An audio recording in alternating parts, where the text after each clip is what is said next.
back again in my little area of nature here, doing some more work on the cabin in the woods. Now, a little bit of a background history to this place. I've been coming here about 21 years, something like that. At the time, I was searching for somewhere where I wanted to be very quiet and peaceful in nature, meditate, and just switch off. Because I'm the sort of person, if I go to a park, I can sort of relax, but people walking around and things, it's not that I'm against people, but just sometimes I like being on my own in nature. And in my locality, I'm not the sort of person, I don't live right by wilderness or anything, so it means I've got to look out for certain places which have been called the edgelands, little hidden secret places, in between civilization, where just be left to nature, people don't bother with. Now, these places are actually quite hard to find, believe it or not. I spent a year, about 21 years ago, looking for somewhere, really scouring around, looking for places in my local area that I thought would be suitable for some sort of place like this. And I soon realised that it wasn't that easy. I had to experiment with a couple of places, but they got found quite quick. And it was obvious other people, they were easy to find. So I sort of thought back suddenly, I had a brainwave one day to some of the places I'd sort of played as a kid with my mates. And this stretch came to mind. I won't go on about it because I want to keep it secret, but it's near a railway line and it's not that accessible. So I revisited this place one day, and I found that it was the way into it was like a massive impenetrable brambles that were like sort of 10 foot high. They've just grown year after year and built up into this big impenetrable mass.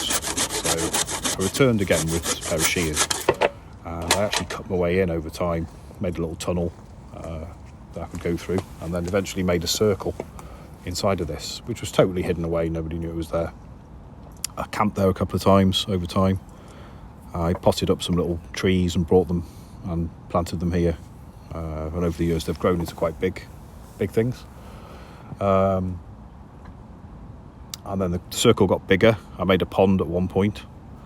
And over the years, I've come and done little projects here. I made a mud hut out of straw, mud, and like clay type stuff. Had that for a while, but it wasn't that great, to be honest. It wasn't that inviting to go into this soggy sort of place to spend the night. So it just became a feature there, which I eventually knocked down. Anyway, about a year and a half ago, I decided to make a tree house. There was a little wood that sort of grown up over the years here. So I cleared my way through all the ivy and things and cleared it, so this is the area we're inside around it, so it was quite nice in here. And basically I selected 4 suitable trees that were a reasonable distance away from each other, and using some of the wood I'd pollarded from one of the trees, I crisscrossed some of these branches across and then hoisted some pallets on top and made a sort of treehouse. I went up there now and again. It was strong enough. I was going to spend the night on it one time, but I didn't get around to it. Anyway, I then found a couple of posts that when the railway replaced the fence about 5 years ago with a metal one, they just slung all the old fence posts into the undergrowth. So I started looking around and I started finding quite a few of them. And they're really big solid things, like a massive, like really well-treated posts that have survived. Some of them are a little bit damp still. They're drying out now. I've got them out of the actual lying on the ground, but they're pretty good. So I've used these as supports, which I've nailed to the quite thick branches that I've crisscrossed across the trees, and it's all quite secure. I'm in the process of building it at the moment, as you can see. I'm using reclaimed pallet wood to build up the sides. I've got a couple of windows that I'm keeping an eye on, which I might bring here, but it's definitely going to have some windows in. So it'll evolve like everything does as time goes by. I've bought some camouflage netting as well, which 2 lots. I'm going to get another piece as well, which I've draped around. And to be honest, from a distance, it looks like ivy. So just on the very remote chance that somebody might sort of come across the place. I mean, 21 years, I think the place has been found 3 times, and that was when it wasn't as carefully done. I've had some of the guard trees have got bigger since then. and I'm more careful about how I approach here. You know, it's not that easy to, well, it's certainly not easy to see any paths coming here, and people don't realise there's anything here. They just think it's just impenetrable, almost like jungle type land. So yeah, it's fairly safe. I'd say, actually, to be honest, it's probably a couple of acres in size. It's amazing, really. I mean, there's foxes live here. I mean, obviously I'm not disturbing anything like this. I'm not doing anything crazy here. I'm quiet. I'm not here all the time anyway.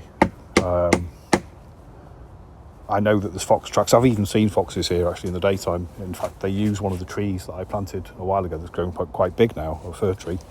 They sleep under there sometimes, and I've actually seen them in the day. It's that quiet that they feel confident to walk around in the day here sometimes. I think there might be badgers in the area as well, so it's like a little nature reserve. I mean, while I'm working on the place quite regularly, there's a robin that comes and eats the grubs that I'm disturbing while I'm doing my work. Nature-wise, we've got hawthorn trees here. What else? Ash. There's some holly. What else? Sycamore. Horse chestnut. Just trying to think. There's a few types of trees that have grown up here. There's ferns that are growing around. There's obviously loads of brambles, so you get like blackberries. I've planted some blackcurrant bushes over the years, so you get some blackcurrants here, courtesy of my introduction to the place. There's loads of ivy. It's a great little place. I mean, bird-wise, I've seen robins, magpies. I've seen a couple of jays. I've seen a couple of wrens and sparrows. So there's a variety of woodland stuff here and life. I've seen squirrels. In fact, the horse chestnut trees are here because of the squirrels. They've planted their conkers and they've grown up, into the odd place, dotted about.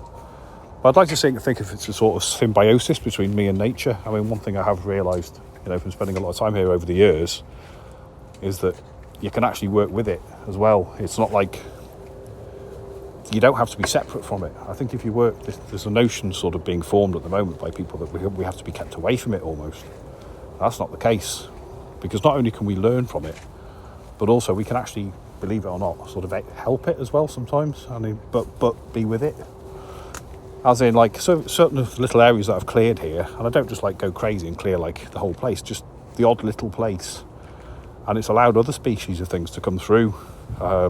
What was just a mass before of brambles, it's allowed other forms of plant life into here, which has then allowed little trees to grow and things. And so I think the synergy between man and nature can actually work really well. None of this idea about people have to be in cities and stuff and the nature has to be left alone. I don't think it has to be like that at all. It's just we need to change our relationship with it, which and it can teach people a lot as well about growth and balance. And in that sort of quiet time, I mean, let's face it, most people are completely crackers, with the activity of their mind these days.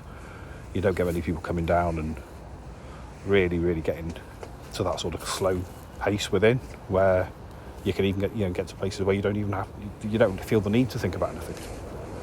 I don't know, I think humans have become, there's got to be something going on in the mind all the time, that sort of thing, and that's not the case.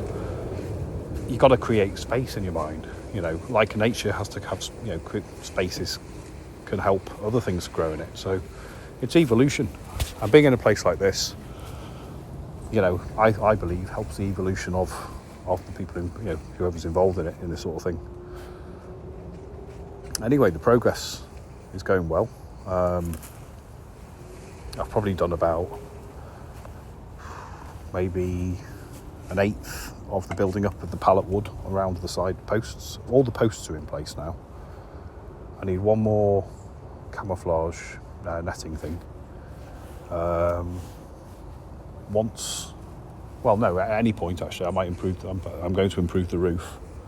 I've made the pallets. What I've been doing today is making the pallets so they're both facing, they're leaning to the same trajectory and they're both at an angle. So when the roof is actually completed, it means rain will run off it rather than collect on it.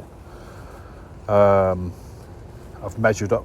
There's a window I'm watching on eBay at the moment, which, believe it or not, is actually at the moment only going for 99 pence, and it's pretty good. So, you know, I've put a bid on it. So if I do get it, I mean, obviously somebody else might do. But if I do get it, I've measured up for it, and it's perfect for the place where I was going to put it. It's going to be south facing, so I'll get loads of sun through it. Eventually I'm going to put some form of wood burning stove in here. So it's great. Have a little doorway, maybe a staple door. Anyway, I just thought I'd fill you in if you happen to watch this video with what's going on in with these projects here. All right, thanks for watching anyway, if you are watching. I hope you have a great day. Cheers.